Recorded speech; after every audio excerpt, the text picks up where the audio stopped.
Fellas, lady fellas, F1 Society, welcome to the Fantasy and Reality Fantasy Football Podcast. I'm your host, Spencer Tacker. Today in the ridiculously overdecorated studio, we'll be talking about by division again. We're going to go NFC North.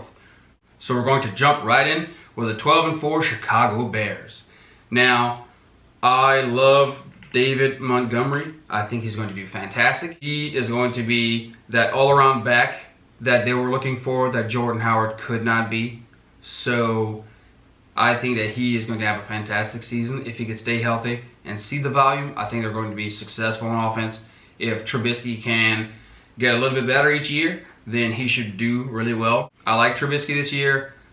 Like I said, if he can do well, he has the weapons, so he should be able to be that quarterback that you can rely on week to week.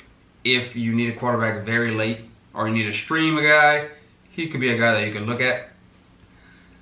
I like Allen Robinson. I'm not sure how he's going to do, especially at his ADP. I don't know if I want to take the risk on him because I like Anthony Miller so much. Even though he has a slight injury, I think he's going to come back. You can get him much later, and he might see very similar volume to Allen Robinson. So I would rather go him rather than Robinson. Either guy should put up similar numbers. Guys I don't care for. Tariq Cohen, he had a great year last year, but I don't think it's sustainable. I think he's going to see a significant drop-off, especially with his ADP. You have to spend a little bit more on him to get a backup running back because that's what I think he's going to be. I think Montgomery is going to be the starter, hopefully, and then Cohen will be that pass-catching back again. But like I said, I don't think that his numbers from last year will be repeated this year. I also don't care for Taylor Gabriel too much.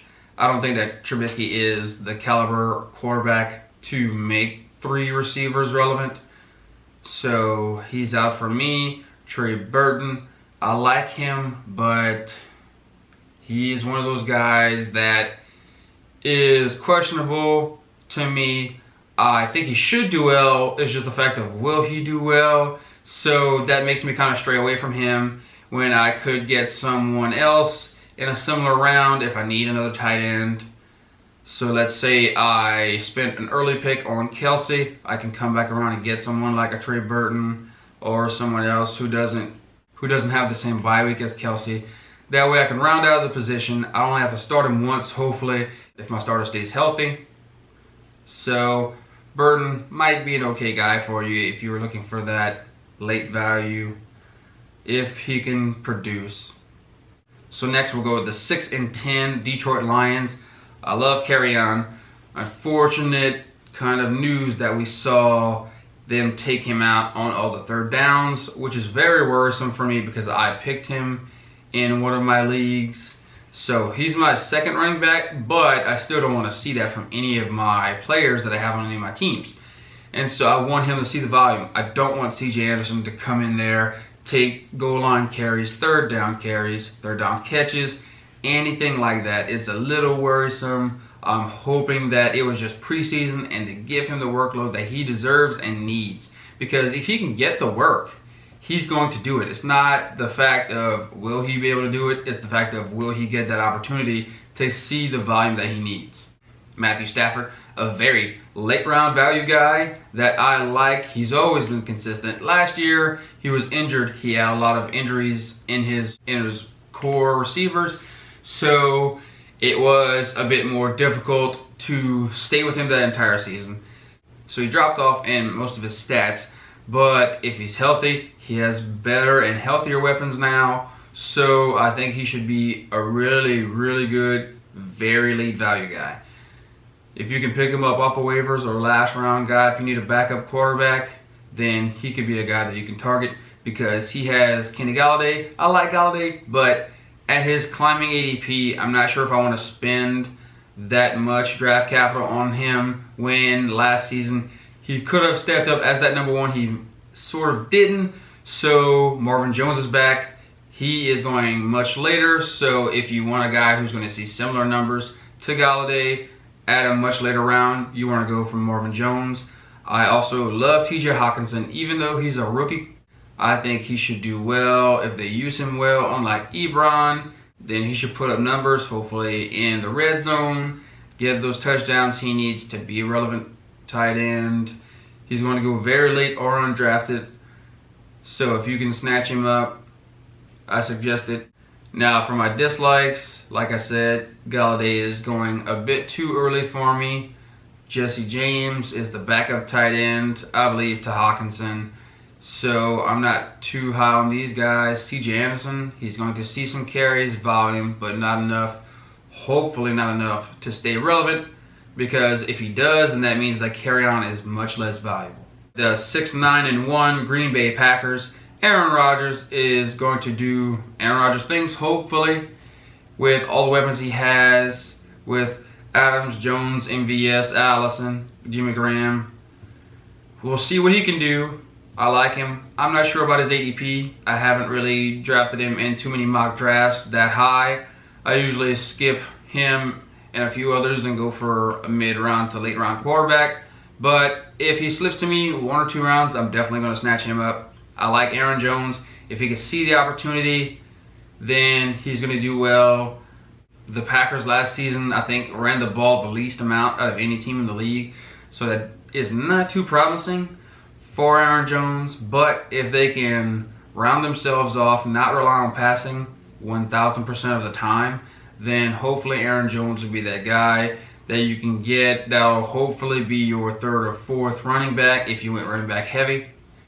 Devontae Adams, like I said in a previous video, he is a very consistent guy. High ceiling, high floor. He's going to see the volume. Aaron Rodgers is going to target him so much. It's probably going to be ridiculous if in PPR, how many PPR points he gets. Hopefully it's a tremendous amount. Jamal Williams, we'll see how that goes. I'm not too fond of him, but if he starts to see some of Aaron Jones' workload, he could be valuable. I hope not. Just like CJ Anderson. The MVS Ronald Allison thing, who's going to be the number 2? I'm not quite sure, because Allison seems like he's the guy to do it, but MVS showed out a little bit last season, so it's almost a toss-up.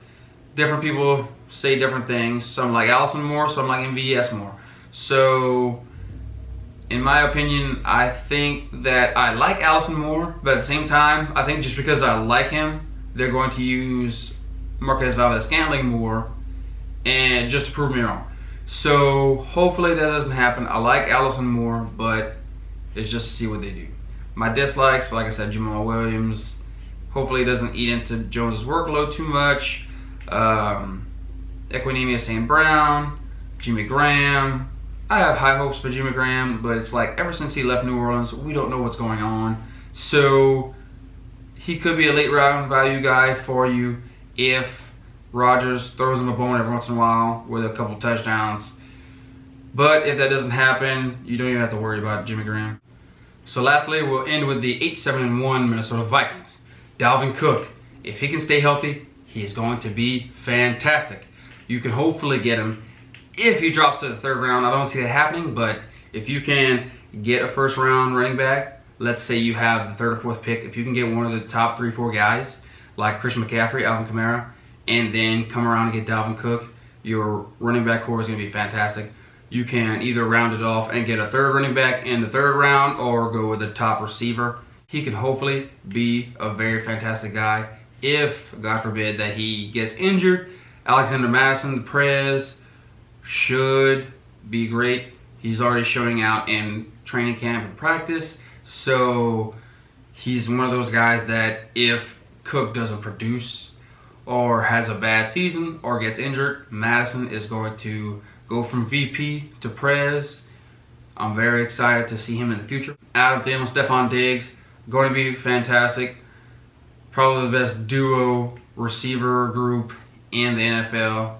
Just like other receiving cores, there's a more consistent one, a more high upside one. I believe that Thielen is the more consistent and Diggs is the higher upside, just like a Woods and Cooks type of situation. If you have more consistency on your team, you can take the riskier Diggs, the higher upside guy, but you don't have to. You can go with a more consistent Thielen if you have more riskier guys, like if they're your 2nd receiver or if you have a few risky running backs, maybe a Lev Bell, someone who we're not sure what's going to happen.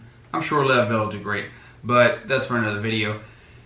If they can do well, they're going to be great. Kirk Cousins, I'm not too high on Kirk Cousins, but I still like him as a fantasy quarterback. He has the weapons around him. Kyle Rudolph, I'm not too sure. He might be one of my only dislikes on the team. They use him, but they have a backup tight end that might be breathing down his neck, so it could make him less valuable. And Laquan Treadwell, I don't believe that he's going to see enough volume to be another relevant guy. If something happens to Thielen or Diggs, he could be valuable, but hopefully that doesn't happen. So that was my by division for the NFC North. Tell me who you agreed with, who you disagreed with, your likes and dislikes from each team. Leave it down in the comment section below. But as always, thank you for tuning in. Thank you for all your support. Leave your topic suggestions, comments, questions down there in the comment section. We'll try to answer anything and everything that you have.